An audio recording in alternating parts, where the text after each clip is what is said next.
Auschwitz, qui n'était jusque-là qu'un camp de concentration parmi d'autres, venait de franchir la première étape vers sa transformation en camp de la mort. La seconde se trouve à l'écart dans l'ancien dépôt de munitions de la caserne, où une nouvelle chambre à gaz est créée, munie en plus d'un crématoire pour se débarrasser des corps, le K1.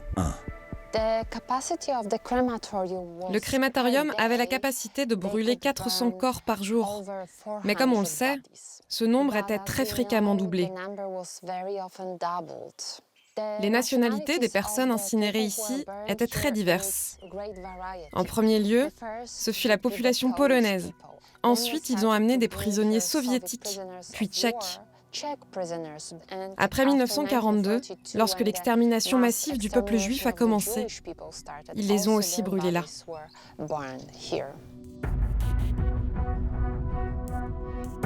En 5 ans de fonctionnement, Auschwitz I aura englouti les vies de plusieurs milliers de déportés tchèques, 15 000 prisonniers de guerre soviétiques et plus de 70 000 Polonais. Malgré les nombreux bâtiments ajoutés au camp, il ne sera pas en mesure de faire face au nouveau flux de déportés attendu par le régime nazi. À partir de l'hiver 1941, à 3 km à l'ouest, Heinrich Himmler ordonne la construction d'un nouveau camp sur le village rasé de Brzezina.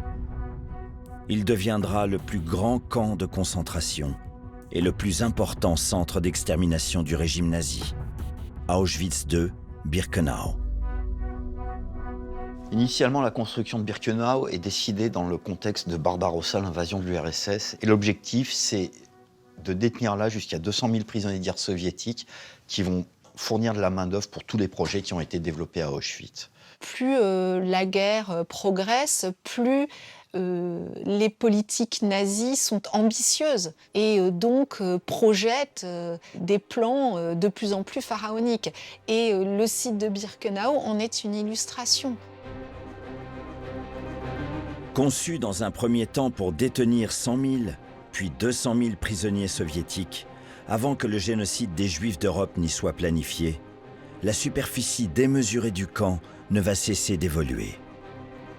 Dans sa configuration finale, il forme un immense rectangle d'une longueur de 2,4 km sur 700 mètres de large, auquel est ajoutée une extension destinée à l'extermination. Le tout clos par 16 km de barbelés électrifiés. Cette surface représente plus de 175 hectares, soit 238 terrains de football divisés en 3 tranches. La B1, composée de 2 camps, la B2, constituée de 6 camps, et l'extension B3, jamais terminée, dite Mexico. Pour loger les détenus, 300 bâtiments sur 600 prévus à l'origine ont été construits par les prisonniers.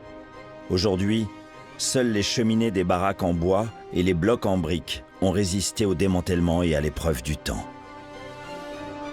Le camp de Birkenau est construit par les premiers prisonniers de guerre soviétiques. Le chantier se déroule dans des conditions absolument épouvantables, à tel point que la totalité de ces prisonniers de guerre sont morts à la construction du camp. On démonte le village qui se trouvait là initialement et on utilise ces matériaux de la récup pour construire la tranche B1. Et ensuite, les tranches successives, la B2 puis la B3, vont être construites par les autres détenus qui vont venir remplacer les soviétiques à partir de 1942. Donc on a un chantier permanent avec tout un ensemble de bâtiments qui vont être articulés autour, une garnison pour la SS, un hôpital pour les SS et toutes les structures liées à l'électricité, à l'eau, pas tant pour les détenus mais pour les SS. Seulement, la guerre éclair espérée par Hitler sur le front russe s'enlise. Cet échec militaire et économique pour l'Allemagne nazie marque un tournant dans l'issue de la guerre, mais aussi pour l'avenir du camp. Le coup d'arrêt porté à l'avancée militaire allemande en Union soviétique fait que cette main-d'œuvre soviétique n'arrive pas. À partir de là, il faut lui substituer d'autres populations. Le 25 janvier 1942, alors que 5 millions de Juifs sont déjà sous la coupe du Troisième Reich et que les hauts dignitaires nazis viennent de planifier la solution finale lors de la conférence secrète de Wannsee, Himmler informe la direction du camp de Birkenau que 150 000 Juifs vont y être déportés pour mourir à la tâche comme travailleurs forcés. Au printemps, les premiers convois partent de France et de Slovaquie. C'est vraiment dans un moment charnière qui va être très bref, quelques mois. On décide que les Juifs vont être envoyés là pour mourir en masse, mais pas pour être assassinés. Mais ça va impulser une dimension liée à la solution finale.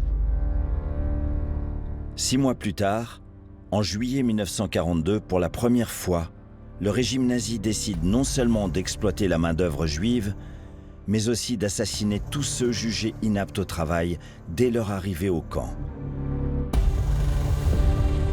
Comme Treblinka, Sobibor ou Belzec, Birkenau devient lui aussi un centre d'extermination. Il faut bien comprendre que les centres de mise à mort, c'est-à-dire les lieux d'assassinat mis en place par les nazis pour la solution finale, sont tous de dimension régionale. Si vous prenez Treblinka, par exemple, c'est un lieu d'assassinat pour les Juifs de Varsovie. Il y a un lieu qui va être dévolu à la destruction des Juifs d'Europe, c'est Auschwitz. Pour recevoir l'incessante marée de déportés, 2 quais de gare sont successivement aménagés. Le premier, au printemps 1942, à 1 km d'Auschwitz I et 600 mètres de l'entrée de Birkenau. Il porte le sinistre nom de Judenrampe, la rampe des Juifs. En l'espace de 2 ans, un demi-million d'hommes, de femmes, d'enfants ont débarqué ici pour un voyage sans retour.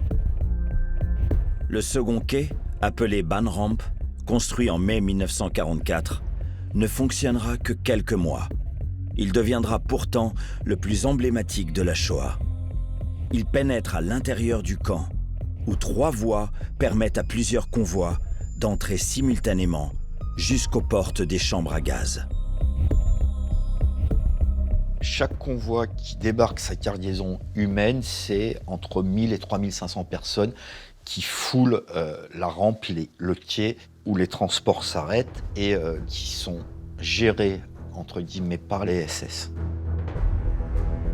Sur ce quai, en seulement 6 semaines, 430 000 Juifs hongrois ont débarqué.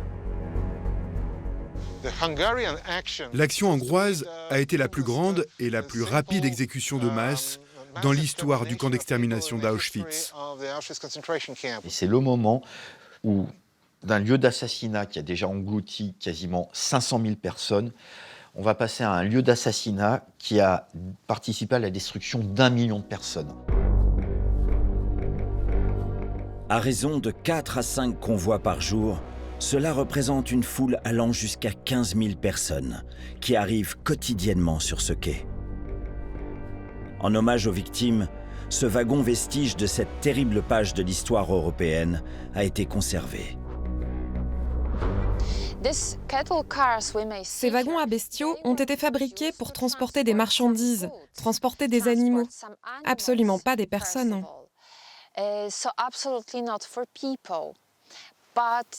Mais durant la guerre, lorsque les Allemands ont décidé de déporter le peuple juif, ils ont utilisé tous les moyens à leur disposition. Les conditions étaient donc catastrophiques.